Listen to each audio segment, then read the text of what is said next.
के लिए हम लोग जा रहे हैं। लेसन नंबर 6 के तहत एक आपसे बहुत प्यारा प्यारा सवाल पूछा जाता है, रूपांतरित सिद्धांत। रूपांतरित का मतलब होता है स्थानांतरण, माने एक कोशिका से जो जीन या डीएनए होता है निकल करके दूसरी या दूसरा कोशिका उसके अंदर प्रवेश करते हैं।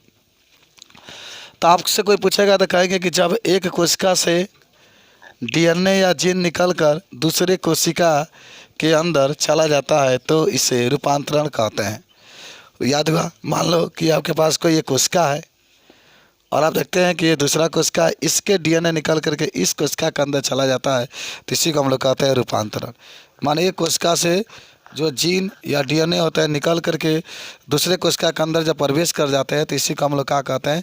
रूपांतरण कहते हैं। जब भी बात रूपांतरण की कहेगा तो ज़रूर आप इस चीज़ को जानकारी रखेंगे कि जब एक कोशिका से डीएनए, देखो ये कोशिका ये है, ये भी एक कोशिका है, इस कोशिका से डीएनए या जीन निकल करके दूसरे कोशिका के अंदर प्रवेश कर जाते हैं तो इसी को हम लोग कहते हैं रूपांतरित सिद्धांत।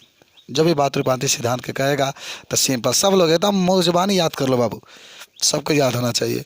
अब तो टाइम ही नहीं रहा, देखिए ना 10 दिन और बायोलॉजी पढ़ना, उसके बाद सब हिंदी पर हम लोग लग जाएंगे। इसीलिए आपकी कोशिश करना चाहिए कि 10 दिन के अंदर पूरा बायोलॉजी को समाप्त कर देना। संडे एक दिन डबल टेबल बुलाया जाएगा, आपको याद रखेंगे जब छुट्टियाँ रहेगी। सिद्ध कीजिए कि अनुवांशिक पदार्थ डीएनए होता है, इसके बहुत सारे वैज्ञानिक हैं। सबसे पहले जो प्रयोग करते हैं डीएनए अनुवांशिक है, उसका नाम होता है ग्रिफिथ। और ग्रिफिथ क्या कहता है? देखो, ग्रिफिथ ने सन 1928 ईस्वी में रूपांतरित सिद्धांत दिया था। आपसे प्रश्न पूछा जा सकता है कि रूपांतरित सिद्धांत जो था उसको सबसे पहले किस वैज्ञानिक ने दिया था? तो एकदम प्यारा सा नाम लेंगे, ग्रिफिथ। किस सन में दिए थे? 1928 में। याद रखेंगे, रूपांतरित सिद्धांत को ग्रिफिथ नामक वैज्ञानिक ने दिए थे। किस सन में दिए थे? सन 1928 ईस्वी में दिया था। हालांकि जो इसने प्रयोग अपना किया था उसमें एक जीवाणु था जिसका नाम था स्ट्रेप्टोकोकस न्यूमोनी। जीवाणु का नाम है, इसी से निमोनिया रोग होता, पड़े भी होंगे, इसी से निमोनिया रोग होता है। देखिए, आपसे प्रश्न पूछा जा सकता है कि ग्रिफिथ ने किस जीवाणु पर अपना प्रयोग किया था? तो सीधे आपका उत्तर होगा ग्रिफिथ ने एक जीवाणु का बनाया था जिसका नाम था स्ट्रेप्टोकोकस न्यूमोनी, यानी स्ट्रेप्टोकोकस न्यूमोनी नामक जीवाणु पर अपना इसने प्रयोग किया था।